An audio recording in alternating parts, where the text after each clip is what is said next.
গিয়ে illegal camp করছে ধোকা দেওয়ার জন্য। এরা কত টাকা আপনাদের কাছ থেকে নিয়েছে কাট করবার নাম করে? ইলেকশন আসলেই তখন মনে পড়ে। আবার মির্জাফর ভাই এক জায়গায় বলেছেন 3 লাখ মতুয়া ভোট যাবে যাবে, কিন্তু আমি 1.5 কোটি অন্য ভোট কেটে দেবো। চুরসিবাবু কিছু বলবার আগেই চুরসিবাবুরা বলে দিচ্ছেন। এটা আমি বানালাম কুর্সির সাথে মিলিয়ে, মানে চোররা বলে দিচ্ছে।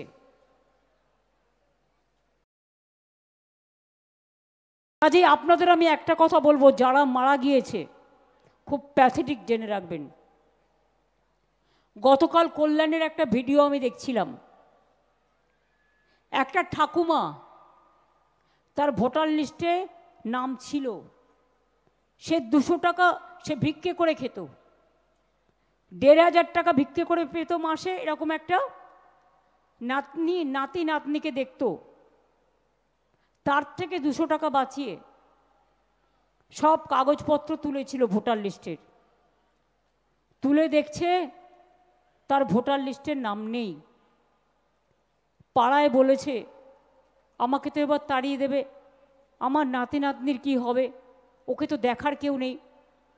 মানুষ অনেক বুঝিয়েছেন, কিন্তু কেউ যদি মরে যায় হঠাৎ করে একটা আচমকা ধাক্কা খায়, যেমন সুলতান আহমেদ খেয়েছিল, প্রসূনের বউ খেয়েছিল, এরা অনেকেই খেয়েছিল, সঙ্গে সঙ্গে তার স্ট্রোক হয়ে যায়, হার্ট অ্যাটাক হয়ে যায়। অনেকে ধাক্কা সামলাতে পারে না যদি উইক থাকে। কালকে আমি শুনলাম ঠাকুমা তো মারা গেছে এসআইআরের জন্য, পাড়ার সবাই বলেছে, কিন্তু বাচ্চা দুটোর বয়স কত জানেন? একজনের 10 বছর আর একজনের 4 বছর। এবার আমায় বলুন, বাচ্চা দুটো তাদের ভবিষ্যৎ কি?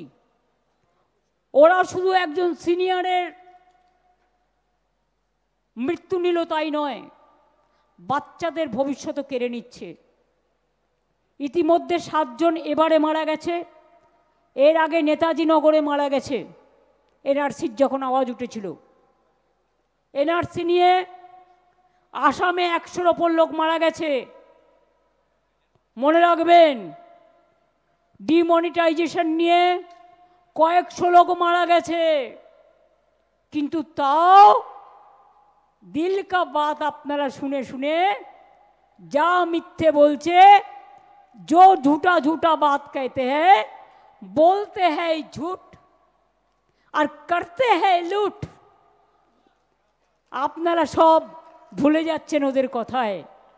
এরা যে কি ডেঞ্জারাস। আরে আমরা যদি কিছু করি না, আপনারা ধরে ফেলবেন, কারণ আমরা হচ্ছি একেবারে রাস্তায় চলার মানুষ। রাস্তা দিয়ে যাই, মানুষের দিকে তাকাই, মানুষের কথা শুনতে পাই। আর এরা হচ্ছে বাপ রে বাপ, মানে এমনি মাফিয়া গ্যাং শুনেছেন তো কত ডেঞ্জারাস হয়, কিন্তু যদি আসল লোকেরা কখনো এইসব ব্যবহার করে তখন সে কিন্তু আরো অনেক ডেঞ্জারাস হয়ে যায়। আমি তো টেলি সিরিয়ালগুলো মাঝে মাঝে দেখি, তাতে ওরা অনেক কিছু দেখায় এবং আমি দেখতেও পাই, দেখে একটু বুদ্ধিও হয় কিভাবে কিভাবে ক্রিমিনোলজিটা তৈরি হয়। কাজেই এসব কথা তো আছেই। তাহলে ইলেকশনের 3 মাস আগে এসআইআর হয়, পরে কেন করছেন না? সব সহযোগিতা করে দেবো, সবার নাম আছে, চিন্তার কোনো কারণ নেই। 2002 মানে আমাকেও ভোটার লিস্টে নতুন করে নাম তুলতে হবে। যদি কেউ ভেবে থাকেন আমার নামটা আছে আর তুলতে হবে না, আমি এখনো এটা ক্লিয়ার নই। তার কারণ 2002-তে থাকলেও যে হবে তার কোনো ঠিক নেই, এক একবার এক এক রকম বলছে। নো আধার নো জলাধার, সুতরাং কেটো না সাঁতার। 2002-তে তো অভিষেকেরও ভোটার লিস্টের নাম নেই, কোত্থেকে হবে? জন্মেছে তো 1987 নভেম্বরে। হ্যাঁ, 2006-তে প্রথম ভোট দিয়েছে। এবার আপনারা ভাবুন, এই যারা ভাবছেন 2002 ইয়াং জেনারেশনকে আর মিডিল ক্লাসকে কি করছে দেখুন।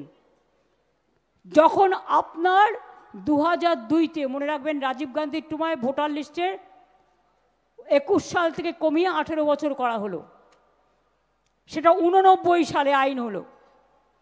তার আগে যারা ছিল তাদের 21 বছর ধরা হতো। এবার 89 সাল থেকে 21 বছর পেছিয়ে যান, কত হলো?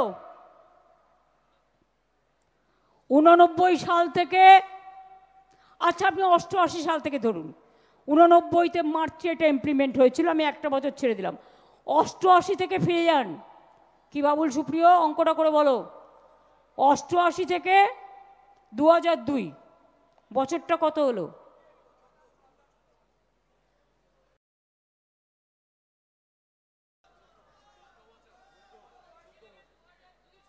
না, তার আগে তোমাকে 21 বছর যুক্ত করতে হবে। তুমি তো ভোটার হয়ে জন্ম নিলেই তো ভোটার হতে পারছো না। 14 + 21, তার মানে 21 আর 4 25 আর 10 35, তাই তো?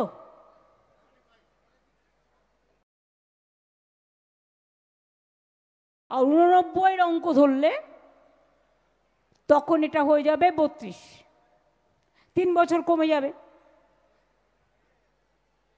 তার মানে যার 35 বছর বয়স, অনেকের বাবা মা মারা গেছে, তারা অনেকে ওপার বাংলা থেকে এসছে, তারা অনেক রাজ্য থেকে এসছেন, তার বাবা মার সার্টিফিকেট কোথাও ওদের হুন্ডি থেকে নিয়ে আসবে? হুন্ডি থেকে নিয়ে আসবে না বিজেপির পার্টি অফিস থেকে নিয়ে আসবে?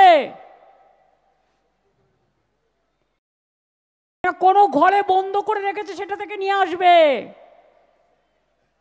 আগে করেছিল নোটবন্দি, এখন করেছে জনগণ বন্দি, মানে গণবন্দি।